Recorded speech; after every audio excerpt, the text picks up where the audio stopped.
I'm Christopher Zimmerman, the music director of the Fargo-Moorhead Symphony, and we have a concert this weekend, which I'd like to talk to you about. We're doing a program of Elgar, the English composer, the great English composer, and Mozart, of course, the great Austrian composer, and Beethoven, the great German composer.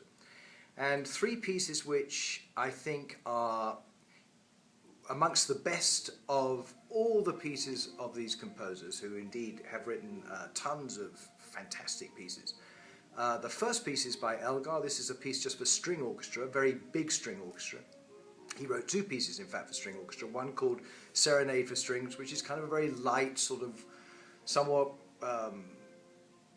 whimsical piece. And he wrote this piece, which is called Introduction and Allegro for Strings, which is a hugely different piece from the other one. Hot-blooded, red-blooded even, very, very passionate work, which covers a whole terrain of emotions. It starts with an introduction where you hear the strings at full throttle, so to speak, huge rich sound, and then that goes into a very beautiful, slightly melancholy tune, and then the gates are opened and the music takes off into this very fast, highly energetic section, which is almost relentless in its energy.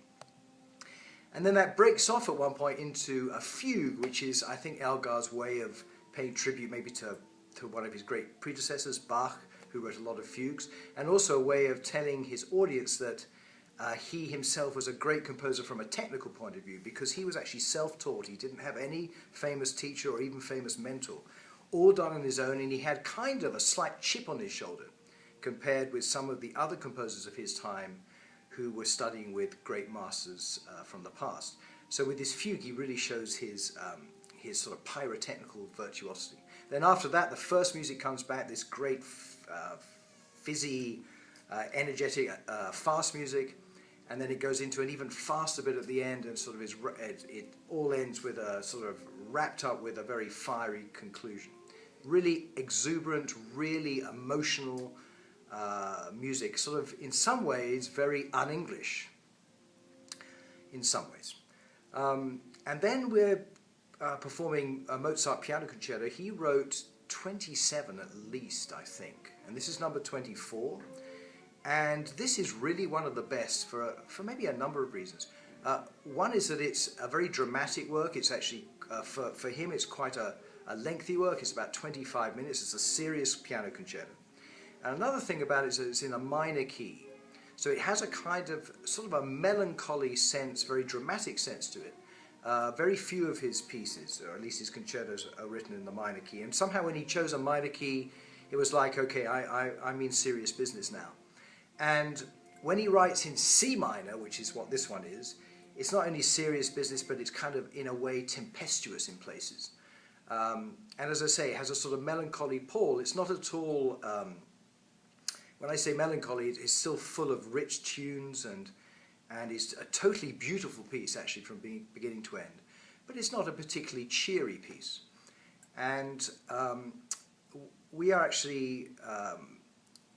our soloist is a very young man who just won the Cleveland International Piano Competition, which is a very prestigious competition. We're very lucky to have him.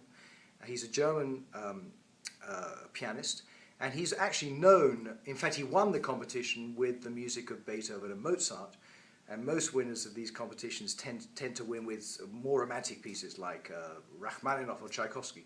And the fact that he won with these pieces is, I think, testament to the fact that he is a great interpreter of classical music, of Mozart and Beethoven, so we're very happy to have him.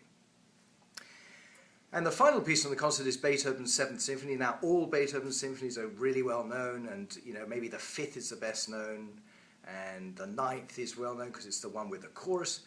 But the seventh, in a way, of the non-instrumental ones, is perhaps, at least in my opinion, I think it might be my favorite. This piece has one of the great hallmarks of Beethoven, which is a relentless sort of rhythmic exuberance from beginning to end.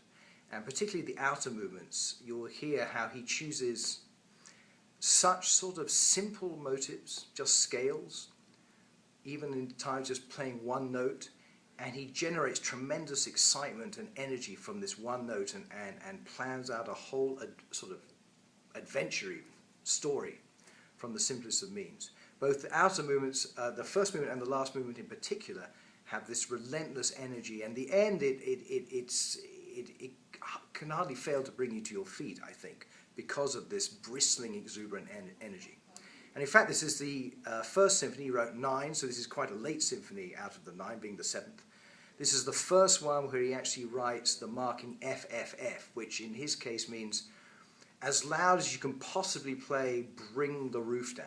And that kind of encapsulates the type of energy and the type of feeling that he wants in this piece. I really hope you'll come to the concert to hear all these pieces. They're all terrific, and I certainly hope to see you there.